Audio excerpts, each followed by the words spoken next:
정신을 차렸을 때 둘은 불빛에 아주 가까운 곳까지 와 있었다. 밤의 도시였고 그래서 빛의 도시였다. 우아는 그 빛에 빠져 말을 잃었다. 밤이 깊은 해변엔 인적이 드물었다. 사람이 있었지만 그 둘은 눈여겨보지 않았다. 먼 곳에서 목숨 걸고 왔지만 사람들은 관심이 없었다. 무관심에 안심했다. 우환이 빛을 살피는 동안 함께 바다를 지나온 소녀는 뚜벅뚜벅 앞서 걷고 있었다. 우환이 불러세웠다. 이름 뭐냐고 물었다. 김화영이요.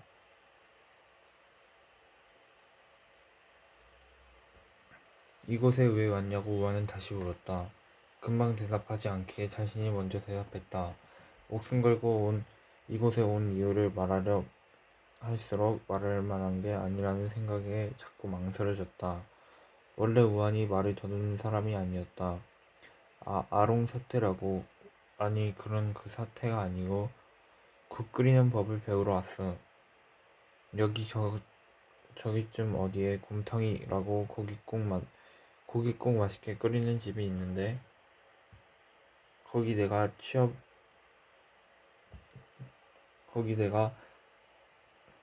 유령 취업을 해서 그것도 배우고 돌아갈 때 그 사태도 좀 사가면 좋은데 뭐 많이는 못 사갈 것 같은데 그 그림을 주방장이 정확히 그려줘서 못 찾을 것 같지는 않은데 아무래도 배에 실을 수 있는 양이 아무래도 그 사람 죽이러 왔어요.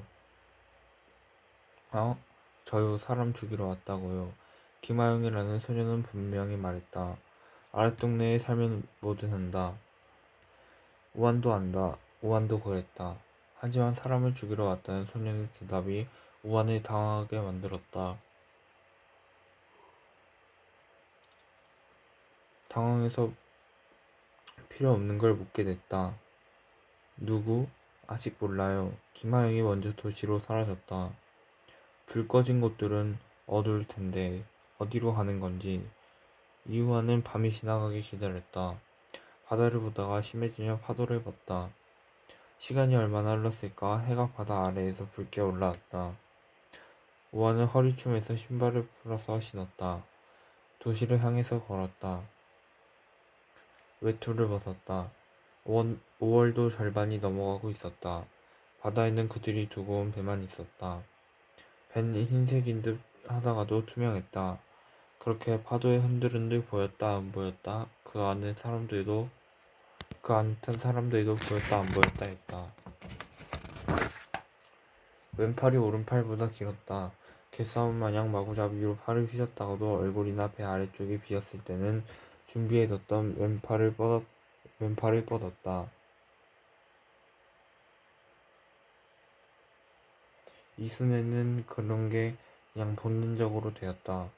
여러 명이 둘러싸여 정신없이 싸우다가도 마치 돋보기로 들여다보는 것처럼 빈틈이 크게 보였다.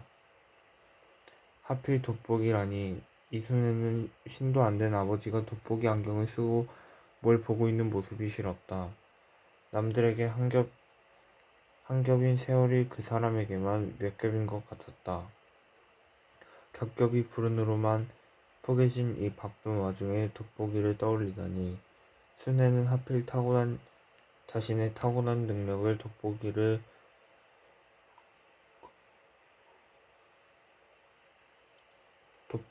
가져와 설명하려던 스스로에게 화났다. 화가 나서 주먹에 더 힘이 들어갔다. 이 싸움이 어떻게 시작된 것인지 벌써 기억도 안 났다. 교실을 나가야 하나, 계속 여기서 이러고 있어야 하나, 계속 이러고 있어야 하나 짧게 생각을 했다. 고등학교도 이제 졸업인데 이놈들은 왜 남의 학교까지 와서 싸움을 거는지 짜증났다. 게다가 더웠다. 누가 교복을 잡아당겼다. 앞이 열리며 바람이 들어왔다. 그놈도 잡아서 쳤다. 교실 전체가 싸움판이었다. 순위는 몇 쪽과 다른 학교에서 온 다수의 싸움이었다. 대부분 아이들은 둘러서서 구경만 하고 있을 뿐이다. 아이들은 같은 반인 순위 패거리를 도와주지 않았다. 그들은 단지 구경꾼들이었다. 흰색 교복에 둘러싸여 남색과 흰색이 싸우고 있었다. 그때 갑자기 누군가 비명을 질렀다. 순이는 내가 누구 얼굴에 피를 냈구나 생각했다. 한데 그런 것 치고는 비명이 컸다. 한 번 터진 비명은 계주처럼 주자를 바꿔가며 이어졌다. 비명이 교실에 있는 모든 아이들을 두렵게 했지만 순이에겐 조금 달랐다. 이어지는 비명 소리에 이어서 달리는 아이들을 떠올리게 했다. 아이들, 달리는 아이들 속에서 한 소년이 가장 앞에서 달리고 있었다. 순이었다. 초등학교 가을 운동회였다. 그때만 해도 순이의 장기는 싸움이 아니었다. 달리기였다. 순이는 혼자서 5명처럼 뛸 자신이 있었다. 엄마가 보고 있으면 10바퀴도 혼자 가장 앞에서 달릴 수 있을 것 같았다. 엄마는 이제 남은 평생 없다. 죽었다는 게 그렇게 확실한 거다. 엄마를 생각하니 순이는 또 화가 났다. 주먹에 힘이 더 실렸다. 정신을 차렸을 땐 순이만 싸우고 있었다. 아들은 뻗어 있거나 얼어 있었다. 순이는 주먹에 묻은 피를 얼굴에 묻은 피로 닦았다. 비명 소리가 사라지고 없었다. 동무대였구나. 흐뭇하게 돌아보다가 뭔가에 발이 걸려 넘어졌다. 사람이었다. 이 사람이 언제부터 여기에 있었는지 순이는 몰랐다. 아무도 몰랐다. 교복을 입지 않았다. 싸우는 동안 분명 한 번도 마주치지 않은 사람이었다. 어른이었다. 남자였다. 선생님은 아니었다. 수희 아저씨도 그 누구도 아니었다. 모르는 어른이었다. 여학생 몇이 기절했다. 순이도 겁이 났다. 넘어진 채로 조금씩 뒤로 물러났다. 바닥에 쓰러진 사람은 순이와 그 남자밖에 없었다. 그 남자의 피가 순이의 바지를 적셨다. 순이가 멀어지려고 해동될 때마다 피는 끈질기게 순이를 쫓아갔다. 남자의 허리는 예전에 상어가 나오는 유명한 영화에서 봤던 것과 비슷했다.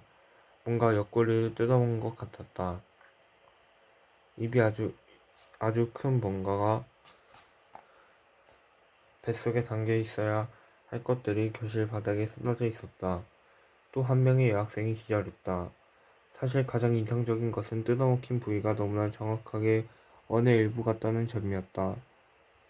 누군가가 몸 위에다 정확하게 원을 그리고 그 선을 따라 아주 잘 드는 칼로 오르는 것처럼.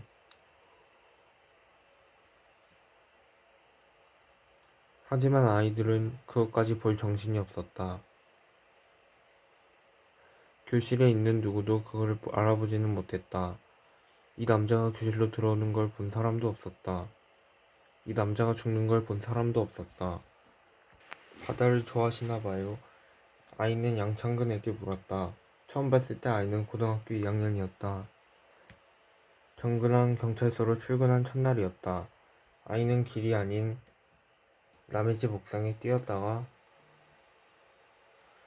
먼저 뛰어다니다가 화분 몇 개를 깨고 집주인에게 잡혀와 있었다.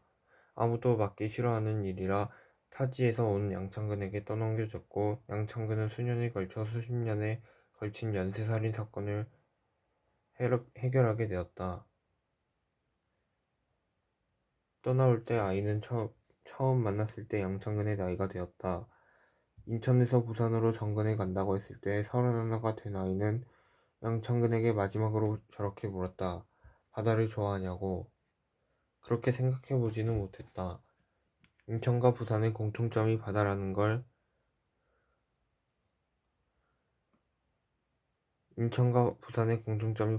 걸 양창근도 모르진 않았지만 바다를 좋아한다고 생각해 본 적은 없었다.